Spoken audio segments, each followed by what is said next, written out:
Friday edition of the SmarticleObits. We're going to talk about all the people that died this week and not just focus on one person. Is our chance to welcome in my partner, Brandon Doble. We host a podcast together called Smarticle Podcast. Brandon, quickly before we get to the obits, tell us why people should listen to the Smarticle Podcast. Well, because we take an article that's good and we make it gooder. That's our byline. But we basically take a look at things that are sort of current or not so current and talk about how what we're trying to do is get you to think about stuff like the fact that you said we talk about all the people that died this week. No, we don't talk about all of them. We just talk about some of them, but they're the ones that we think are really important. All right. And just for instance, we talked about AI, artificial intelligence, and your soul, and whether our daughters or sons will eventually end up marrying a robot in the future. Or maybe die with the robot. I think it's kind of interesting that we talk about, a lot of times we'll do a show on one of these. The SmarticleObits came out of the fact that we were doing shows on people that have passed away and their greatness. And we're like, wow, there are people that die every day that are important. Let's do it. All right, so let's start talking about obits real quick. First off, the newest member of the Dead Club, Brandon. I don't know if that's appropriate. That sounds inappropriate. It does sound. Dick Butkus, arguably the fiercest monster of the Midway, has passed away at the age of 80 years old. Butkus became a Bears legend and a Pro Football Hall of Famer. He had a 9-year career starting in Chicago in 1965. It's hard to believe he only played 9 years. But here's the deal. He was like probably the most ferocious linebacker of all time in the NFL. But growing up in the 80s, I knew Dick Butkus as a TV star. He was in this show called what was the name of that show? Blue Thunder, wasn't it? Blue Thunder. He started him and the great Bubba Smith, who ironically also happened to be a football player, and Dana Carvey, as you remember, the church lady from all those years back in the SFL. A young Dana Carvey, no less. If you go to Dick Butkus's IMDb credits, I mean, he literally did The Last Boy Scout, MacGyver, Kate and Alley, Crash Course, Growing Pains, Matlock.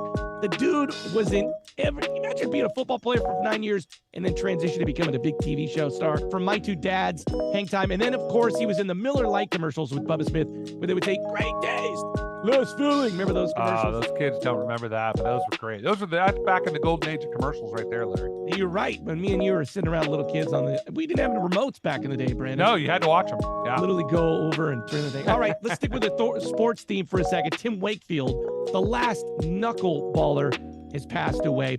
So we could talk about Tim in a second wheel, but he threw a pitch called the knuckleball, which is really hard to explain with two guys on a podcast. But it's just, most people don't fast, most people don't slow. This ball guy that goes up and down and swerves around and then gets to the plate. It's something it's a dying breed. Nobody really throws a knuckleball in baseball today. He was kind of, you could argue he's going to be the last person to ever throw the knuckleball. He played 17 seasons of baseball. He was most known for playing with the Red Sox. He led the world. He was part of the team that broke the 86-year curse, and the Red Sox finally won the World Series in 2004. You got really moved. You're a Tim Wakefield fan. I am a Tim Wakefield fan. He's roughly the same age as me, a little bit older. But I remember, it's interesting as you get older in life, for those young youths that are listening to us, is you start to see your contemporaries dying. And, he was 57 years old. He was a relatively young guy to die. But, man, I vividly remember him pitching in the World Series with the Red Sox. And so, again, for our Gen Z and Alphas, man, dude, the Red Sox, the whole thing about the Red Sox were they never won a World Series. So when they won the World Series in, 2004? That was a big deal. That was a big deal, and Wakefield was a big part of that. And he was never like the classic number one pitcher. He wasn't the ace of a staff, but he was always a solid number two. And the thing about the knuckleball, as you sort of referenced, is that the knuckleball is it's like a weird pitch that floats around. So it's really hard to throw. No one, including the pitcher, knows where the ball's actually going to go. So a lot of times the batter's just hoping it's going to be 4 balls and they get a walk because there's no way they can hit it. Yeah. And the catchers, they had to wear a special large glove because they had to basically catch this ball that might drop out of the strike zone 4 feet out. It was a crazy pitch. You've contested that no one's ever going to throw it again. I actually don't. I think that it will be back. I think that it's just too effective a pitch. Someone's going to learn how to do it. A lot of these guys learn to throw the knuckleball, like Tim Wakefield, because he was originally an offensive player who couldn't hit. So, a hitter who couldn't hit. Yeah, somebody's playing around, and the guy's like, "Hey, you better learn to throw this knuckleball. You'll be out of the league." So that's what he did, and that's really they basically have a knuckleball, and then what we would think is an off-speed pitch, like a 72-mile-an-hour fastball, but the fastball looks just like it's 150 miles an hour after you see the knuckleball 4 straight pitches. Yeah, the last of the knucklers, Tim Wakefield. Let's move on to science and technology this week. Person we have to talk about is Ednel Tulving, who is a psychologist in Canada in the 60s. In the old days, we used to think of our brain just as this giant warehouse where all of our memories went in, and somehow we were able to recall them whenever we want. I know that it seems Neanderthalic from back in the 60s, but that's where we were at that particular point. Ednel, through these really fun and smart experiments, determined that our brain it's not about that we lose information, it's about how we recall the information. He kind of broke down our brain memory into a couple of different things, subjective memories, episodic memories, and we wouldn't be where, well, I guess somebody maybe would have come around and determined that the brain is not just a giant warehouse. But it's interesting to think that he wanted to prove people wrong about how we remember things.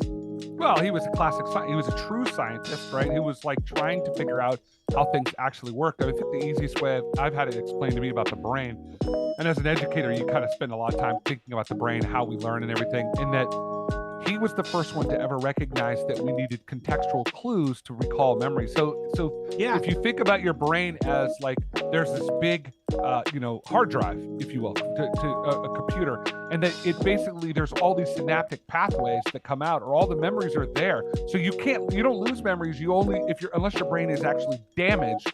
Every memory you've ever had is in there. The problem is we have no way to get to them, to access them. So things like smells and songs. And moving on to the architecture part of our program. So oftentimes we talk about people that died because they did amazing things.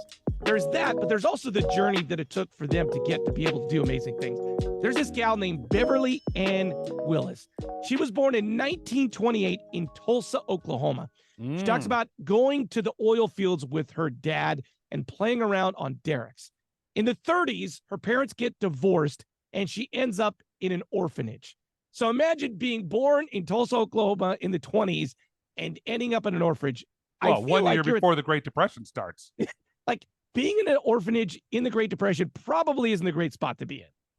No, and it's really interesting how those things that happen to us in life can launch us, or can affect us obviously they affect us forever, but they can launch us into a whole direction we may never have been. I mean, it's incredible. So she's in an orphanage. She learns, well, nobody's going to come save me. So she becomes really smart and independent. By the time she's 17, she could weld and wire equipment. By the way, woman in Tulsa in the 30s learns how to weld and wire equipment. Right, which was no women were doing that at that time. Yeah. Once again, so an incredible lady. She ends up out somehow in Hawaii. I don't know how she goes from Tulsa to Hawaii. Someone says, would you design this bar for us at a beach in Waikiki? So she ends up designing what's called the Shell Bar of the Hawaiian Village Hotel. It's become a renowned sort of architectural bar in Hawaii. She gets a big break. Somehow she moves to San Francisco. Someone says, will you reconvert these Victorian homes into sort of a futuristic complex? So she turns Victorian homes into a retail and restaurant complex, like combining history with the future. Eventually, they ask her to redesign the San Francisco Ballet building in the 80s, and she becomes this renowned architect. And forever throughout her life, she wants women to be in the forefront. She sets up a foundation for women to be architects. She ends up making movies to promote women in professional fields. Once again, in an orphanage in Tulsa, Oklahoma in the 20s to become a world-renowned architect. The journey is it's amazing. Yeah, the uphill climb she had to face. I mean, obviously anyone, male or female, born in an orphanage, I mean, you're kind of the cards are stacked up against you. But the fact that she as a woman she had to be incredibly talented for sure. There can be joy. There can be remembrance in death that's really powerful. So yeah, that's why we do it. That's why we're doing the SmarticleObits. That's what it's all about. I'm a better human being because I know about Beverly Ann Willis, and I knew nothing about her until this week. You can find us at www.smarticlepodcast.com. We'll take you to our website, all that stuff. Come listen, tell a friend, subscribe. Give us a comment. Tell us what you want to hear. We love doing it.